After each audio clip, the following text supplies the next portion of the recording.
और गांव में एक आलसी ज्ञानचंद रहा करता था।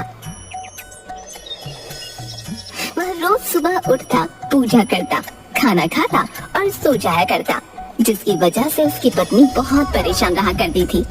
एक दिन ज्ञानचंद भरी दोपहरी में अपनी झोपड़ी में सो रहा होता है। अरे अरे, अब तो उठ जाइए जी। दैया रे दैया, आखिर कब तक यूं ही सोते रहोगे? सुबह से दोपहर हो गई है जी, उठ जाइए, जाकर अपने खेत दिखाइए ना। इस बार की भी अपनी फसल अच्छी नहीं हुई है। हाँ। अरे अरे, क्यों तंग करती हो भाग्यवान? है ये मेरे सोने का समय है। हाँ, मेरा राहु बता रहा है कि अभी बाहर जाना मेरे लिए शुभ नहीं होगा। हाँ, अभी खेत में जाऊंगा तो जरूर कोई अपशगुन होगा। हाँ, तुम एक काम करो भाग्यवान, मेरे लिए भोजन ले आओ, मुझे बहुत भूख लगी है। जाओ जाओ, लेकर आओ भोजन। हाँ। हे भगवान, दैया रे दैया, कैसा आलसी पति दिया है मुझे, जिसे बस सोना और खाना ही आता है। थोड़ी देर पहले अभी तो भोजन किया था आपने, और अभी फिर से। हे भगवान, दिन भर में कोई तो काम करते नहीं आप। हाय हाय, किस आदमी के साथ बन गई मैं। दैया रे दैया। ये देखिए जी, मैं आपके लिए भोजन ले आई हूँ, अब तो उठ जाइए ना। अरे वाह वाह, कितनी अच्छी खुशबू है भोजन की। लाओ लाओ भाग्यवान, भोजन दो मुझे। वाह वाह वाह, आज तो तुमने गुड़ का चूरमा भी बनाया है। अरे वाह वाह वाह, अरे वाह भाग्यवान, मजा आ गया। बहुत ही स्वादिष्ट भोजन बनाती हो तुम तो। हाँ, अरे वाह वाह, तुम्हारा तो कोई जवाब ही नहीं है भाग्यवान, बहुत ही मजेदार। हाँ। दैया रे दैया, वो सब तो ठीक है जी, लेकिन अभी आप बाजार से थोड़ा अनाज ले आइए, घर में अनाज खत्म होने को है। ऐसे में मैं क्या भोजन बनाऊंगी? क्या कहा भाग्यवान, अनाज खत्म होने को है? अच्छा अच्छा, ले आऊंगा कल सुबह जाकर। अभी बाहर जाना अपशकुन होगा। हाँ, अभी तो तुम्हारे हाथ का स्वादिष्ट भोजन खाकर मुझे बहुत थकान हो गई है। अभी मैं भाग्यवान ऐसा करता हूँ कि सो जाता हूँ। अच्छा, मैं सोता हूँ। दैया रे दैया, हे भगवान, आपको तो दिन भर सोने के अलावा कुछ नहीं सूझता। जब देखो तब आलस। मैं बहुत तंग आ गई हूँ आपसे। अगर ऐसे ही चलता रहा तो मैं अपने मायके चली जाऊंगी। हाँ, बता ही देती हूँ आपको। अच्छा अच्छा, ठीक है भाग्यवान, बाद में सोचूंगा इस विषय के बारे में। अभी मुझे नींद आ रही है। हाँ, तुम मुझे सोने दो। हाँ। जिसके बाद ज्ञानचंद खर्राटे लेता हुआ सो जाता है। अगली सुबह एक साधु महाराज ज्ञानचंद के घर भिक्षा मांगने आते हैं। अरे कोई है, साधु को भिक्षा दे दो, भिक्षाम देहि। अरे साधु महाराज, क्या चाहिए आपको? बताइए मुझे, मैं अभी लाकर देती हूँ। हाँ। बेटी, मैं काशी यात्रा से लौटा हूँ, मुझे बहुत भूख लगी है। अगर खाने को थोड़ा भोजन मिल जाता तो थोड़ी शांति मिलती बेटी। अरे हाँ हाँ, क्यों नहीं साधु महाराज, आइए आइए, हमारी झोपड़ी में आइए ना, मैं अभी आपके लिए भोजन लेकर आती हूँ। हाँ। अरे क्या हुआ भाग्यवान, क्यों चिल्ला रही हो? अरे मुझे मेरी नींद से जगा दिया तुमने। आखिर किससे बात कर रही हो? अरे दैया रे दैया, उठ गए आप, ये तो चमत्कार ही हो गया। देखिए देखिए, काशी से साधु महाराज आए हैं हमारे द्वार पर। ज्ञानचंद साधु महाराज को देखकर थोड़ा खुश हो जाता है। अरे अरे, माफ कीजिएगा महाराज जी, आइए आइए, आप अंदर आइए। वाह वाह वाह वाह, सुबह सुबह आपके दर्शन पाकर तो मैं धन्य ही हो गया। हाँ। जिसके बाद साधु ज्ञानचंद की झोपड़ी में आकर बैठ जाते हैं। अरे भाग्यवान, जल्दी से महाराज के लिए भोजन लेकर आओ। जाओ जाओ जाओ, जल्दी जाओ, जल्दी से लेकर आओ। जाओ जाओ। हाँ, मैं अभी भोजन लेकर आती हूँ। हाँ, साधु महाराज जी कह रहे, बस मैं अभी आई। तभी ज्ञानचंद की पत्नी साधु के लिए भोजन से भरी थाली लेकर आती है। ये लीजिए महाराज, आप भोजन कीजिए। हाँ, कीजिए कीजिए, खाकर बताइए मेरे हाथों का भोजन कैसा लगा आपको।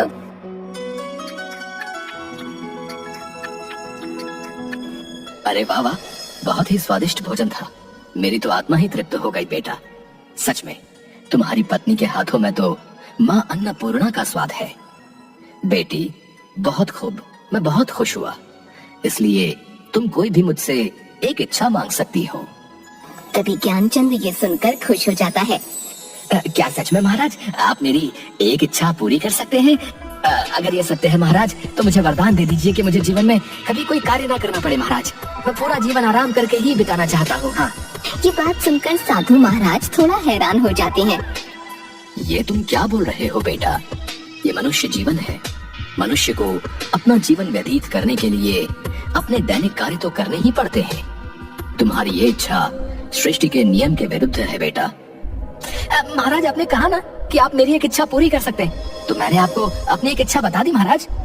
अगर अब आपने मेरी इच्छा पूरी नहीं की तो ये आपके बोले गए शब्दों का अपमान होगा महाराज। हाँ। तभी ज्ञानचंद की ये बात सुनकर साधु थोड़ा सोच में पड़ जाता है। अच्छा तो ठीक है, अगर यही बात है तो हम तुम्हारी ये इच्छा अवश्य ही पूरी करेंगे। अब हम अपने शब्दों को वापस नहीं ले सकते हैं, हम तुम्हारी ये इच्छा अवश्य ही पूरी करेंगे।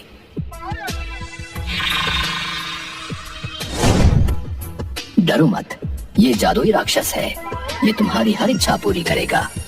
तुम्हारी इच्छा है कि तुम जीवन में कभी कोई कार्य ना करो, तो ये जादुई राक्षस तुम्हें कोई कार्य नहीं करने देगा। तुम्हें जो भी कार्य करवाना होगा ये जादुई राक्षस कर देगा। लेकिन याद रखना, इस जादुई राक्षस को तुम्हें हमेशा किसी न किसी कार्य में ही व्यस्त रखना होगा, क्योंकि जिस दिन इस राक्षस के पास करने को कोई कार्य नहीं होगा, ये तुम्हें ही खा जाएगा।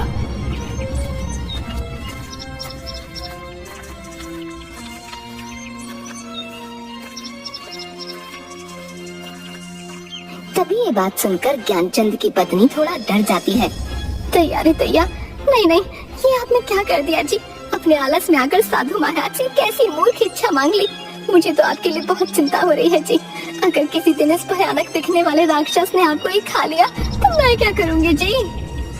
अरे भाग्यवान, तुम व्यर्थ में ही चिंता कर रही हो, ऐसा कुछ नहीं होगा।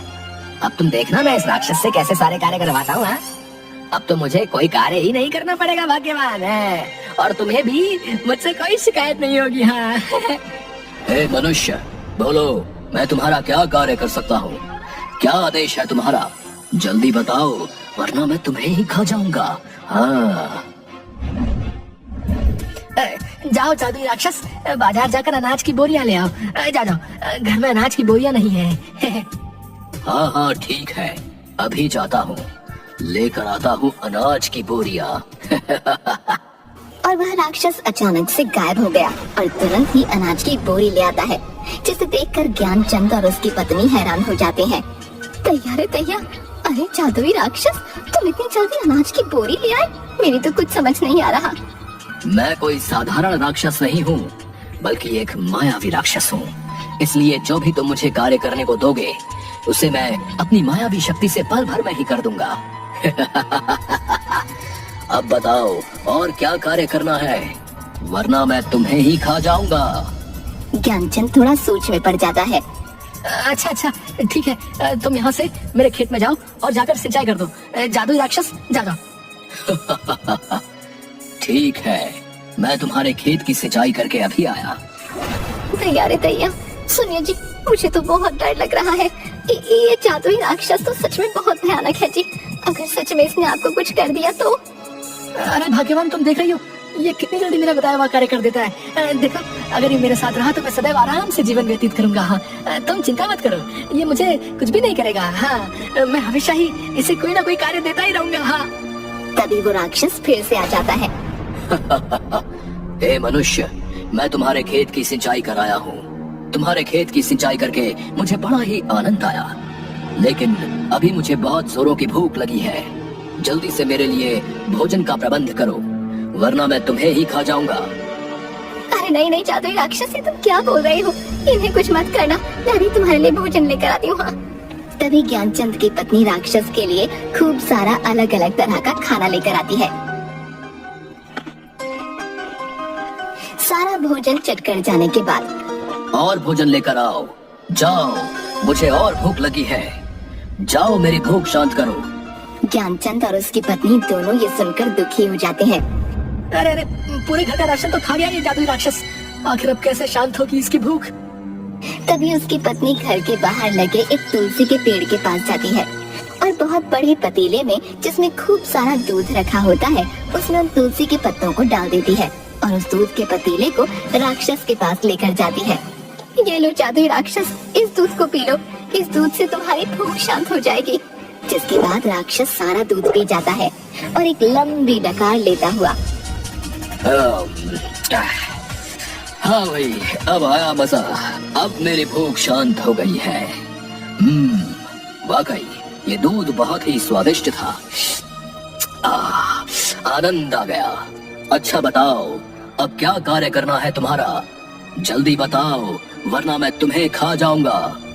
अब ज्ञानचंद उसे कोई ना कोई काम बता देता और राक्षस झट से कर देता। लेकिन एक दिन ऐसा आया जब ज्ञानचंद के पास उस जादुई राक्षस को बताने के लिए कोई काम नहीं था। ऐसे में ज्ञानचंद बहुत दुखी हो गया। अरे भगवान, ये मैंने क्या आफत अपने गले में डाल ली है। उस राक्षस को मैं जो भी काम देता हूँ वो राक्षस उसे बहुत शीघ्र ही कर लेता है। आज तो मेरे पास उसे देने के लिए कोई काम दे नहीं बचा। अब ऐसे में तुम ही बताओ मैं क्या करूँ। लगता है आज तो मुझे वो राक्षस खा ही जाएगा। हाय भगवान, अब मैं क्या करूँगा। अब तो मैं तुम्हें छोड़कर उस राक्षस के पेट में जाने वाला हूँ। हाय हाय हाय। दैया रे दैया, आप चुप हो जाइए जी। मैंने आपसे कहा था वो जादुई राक्षस बहुत भयानक है। लेकिन आप चिंता मत कीजिए, मैं उस जादुई राक्षस को आपको कुछ नहीं करने दूंगी। हाँ, लेकिन आपको भी मुझसे वादा करना होगा। आज के बाद आप अपने सारे काम खुद ही करेंगे। हाँ।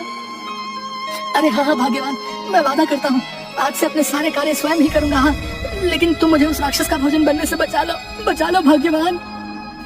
अच्छा अच्छा ठीक है। अब आप देखना मैं उस राक्षस को आज कितना महत्वपूर्ण कार्य देती हूँ जिसे वो जादुई राक्षस कभी पूरा नहीं कर पाएगा। तभी वहाँ पर राक्षस आ जाता है और ज्ञानचंद से, हे मनुष्य, बताओ मुझे आज क्या कार्य करना है। जल्दी बताओ वरना मैं तुम्हें ही खा जाऊंगा। अरे दैया, ओ जादुई राक्षस, आज मैं तुझे काम देती हूँ। मेरी झोपड़ी के पीछे एक मोती नाम का मेरा प्यारा कुत्ता रहता है। तुम चाहो इस मोती की दुम को सीधा कर दो। जब तक उस मोती की दुम सीधी नहीं हो जाती तुम यहाँ वापस मत आना। हाँ। अच्छा ठीक है, मैं अभी जाता हूँ और उस मोती कुत्ते की दुम को सीधी करके अभी आता हूँ। अरे भाग्यवान, ये क्या काम दिया तुमने उस जादू राक्षस को। तुम देखना वो अभी मोती की दुम सीधी करके आता ही होगा। हाँ, अब तो वो मुझे खा ही जाएगा। हाँ। दैया रे दैया, आप भी ना बिल्कुल मूर्ख ही हैं। अरे भला कुत्ते की भी दुम कभी सीधी होती है। वो जादुई राक्षस मोती की दुम को कभी सीधा नहीं कर पाएगा। हाँ, और ना वापस यहाँ लौट कर आएगा। अरे वाह वाह वाह भाग्यवान, ये तो मैंने सोचा ही नहीं। अरे भाई वाह वाह, मान गया तुम्हें। क्या दिमाग लगाया तुमने भाग्यवान। हाँ भाग्यवान, बहुत ही अच्छा। हाँ, अब वो राक्षस वर्षों तक कभी मोती की दुम को सीधा नहीं कर पाएगा। हाँ। जिसके बाद अगले ही दिन से ज्ञानचंद अपने सारे काम खुद करने लगा, किसी आलस के बिना। और इधर जादुई राक्षस मोती के पीछे उसकी दुम को सीधा करने के लिए कई वर्षों तक यूं ही भागता रहा। न तो वह कभी मोती की दुम को सीधा कर पाया और न लौटकर ज्ञानचंद